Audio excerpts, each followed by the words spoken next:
எப்போ வந்து ஒரு மனைவி தன் மேல அன்பு, அக்கறையுடன் கேரிங்கா பேசும்போது, அவளுக்கு ரெஸ்பான்ஸ் குடுத்து, அவ பேச்சுக்கு காது குடுத்து அவன் வந்து, ஓகே நான் இத பண்றேன்னு சொல்லிட்டு, அவ 1 வார்த்தை, 2 வார்த்தை பேசினாலோ, 10 வார்த்தை பேசினாலும், உட்கார்ந்து பொறுமையாக எந்த கேட்கணும். ஆண் கேட்கிறானோ, அந்த வீட்டில் செல்வ நிலை தங்கும். ஏன்னா, அந்த வீட்டு மனைவி மனசு கூலாவா. ம். அவ ஒப்பிக்கிறதுக்கு ஒரு இடம் கேட்கிறா. ம். ஒப்பிக்கிறதுக்கு ஒரு இடம் கேட்கும்போது, அவன் இடம் குடுக்கலன்னா, அவ வேற இடத்துல போய் ஒப்பிக்கும்போது, அங்க வீட்ல நெறைய தகராறு. அப்போ மனைவிக்கு அவன் முக்கியத்துவம் கொடுத்து அதுதான் சுக்கிரனுடைய வலிமை. மனைவிங்கிறது சுக்கிரன். அவனுக்கு முக்கியம் கொடுக்கணும். ஒரு ஆண் வீட்டுக்கு நுழையும்போது ஏதாவது பூவோ, ஸ்வீட்டோ மனைவிக்கு கொடுக்கணும். நான் நெறைய வீடுகளில் பார்த்துருக்கேன். உங்களுக்கு பொண்டாட்டி பிடிக்குமா? குழந்தைங்க பிடிக்குமான்னு கேட்டா, குழந்தைங்கள தான் பிடிக்கும்னு சொல்லிட்டு ஒவ்வொரு ஆணும் சொல்லுவாங்க. பொண்டாட்டிய அடுத்த பட்சமா ஆக்குறாங்க.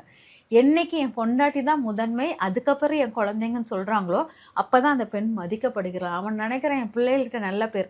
அந்த பிள்ளைகள் ஒரு குறிப்பிட்ட வயசு வரைக்கும் தான் அவங்க கூட டிராவல் பண்ணும். அதுக்கப்புறம் அவங்களுடைய துணைய தேடி பறந்துருவாங்க. கடைசி வரைக்கும் டிராவல் பண்ற அந்த மனைவி. அந்த மனைவிய குழந்தைங்க கிட்ட கூட விட்டு குடுக்கக்கூடாது.